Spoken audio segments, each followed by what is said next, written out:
Ça fait combien de temps que vous êtes sorti des disques? En fait, j'ai sorti un album il y a 10 ans qui s'appelait Crime Parfait. Ouais. Puis après, j'ai fait un spectacle musical autour de Georges Sand avec un petit EP avec 4 chansons. Donc c'était déjà un spectacle musical. Que je crois vraiment que c'est mon album le plus réussi en fait. Il est génial.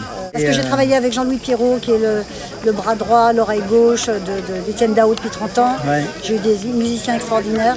Alors après, jouer sur scène, c'est un autre plaisir. J'ai des très bons musiciens en studio, j'ai des musiciens fantastiques sur scène.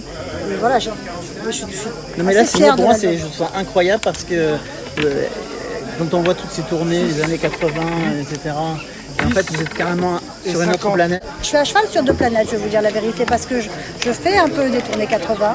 Quand j'ai la WAC, les gens sont toujours très contents. Mais c'est vrai que pour moi, ce qui est important, c'est de rester vivante et de continuer à faire des choses, parce qu'on ne peut pas être en boucle sur le passé. Quoi, vous êtes multi-tiroir. Multi-passion. Ouais.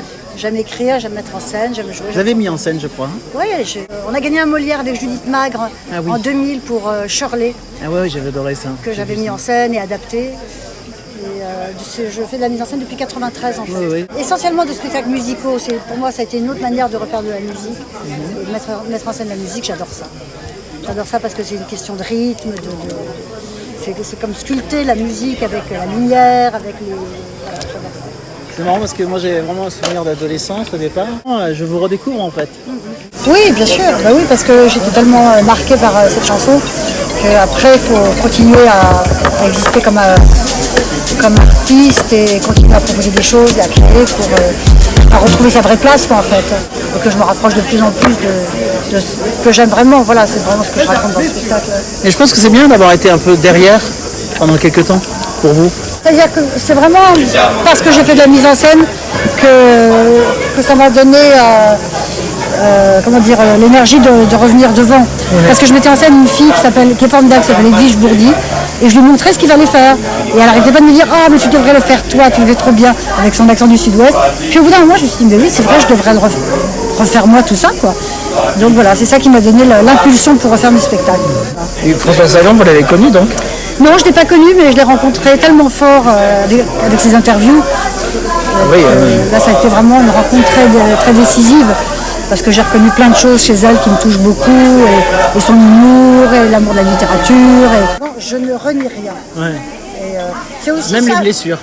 Non, bien sûr que non, parce que c'est grâce aux blessures qu'on crée. Moi, j'aime beaucoup la métaphore de l'huître et de la perle.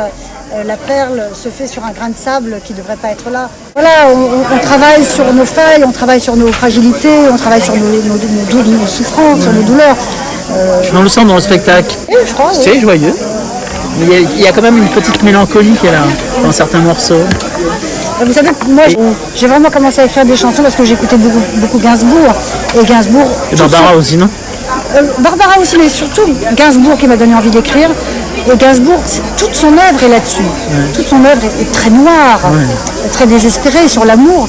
Mais c'est toujours avec ce twist comme ça, de légèreté, d'élégance, de drôlerie. Et moi, j'adore ça. D'indécence. Pardon? D'indécence. D'indécence et de pudeur aussi. Oui. Et de pudeur aussi. C'est drôle de mélange. J'aime bien les gens paradoxaux qui sont très noirs, très blancs. Là, en ce moment, je réécoute les émissions sur France Culture sur Frank Sinatra, que j'adore absolument. Et j'adore parce que c'est à la fois l'émotion, à la fois le bad boy, à la fois le côté un peu trash, un peu punk et l'élégance. J'aime bien les gens comme ça qui assument leurs contradictions. C'est des êtres humains complets, quoi. Exact. C'est top. C'est le spectacle parfait. Ah, c'est gentil.